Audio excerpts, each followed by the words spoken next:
या श्रीस्वयं सुकृतिनां भवनेष्वलक्ष्मी पापात्मनां कृतधियां हृदयेषु बुद्धि श्रद्धा सतां कुलजनप्रभवस्य लज्जा तां त्वां नताः स्म परिपालय देवि विश्वम् किं वर्णयाम तव रूपमचिन्त्यमेतत्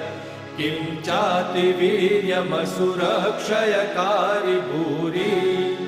किं चाहवेषु चरितानि तवानियानि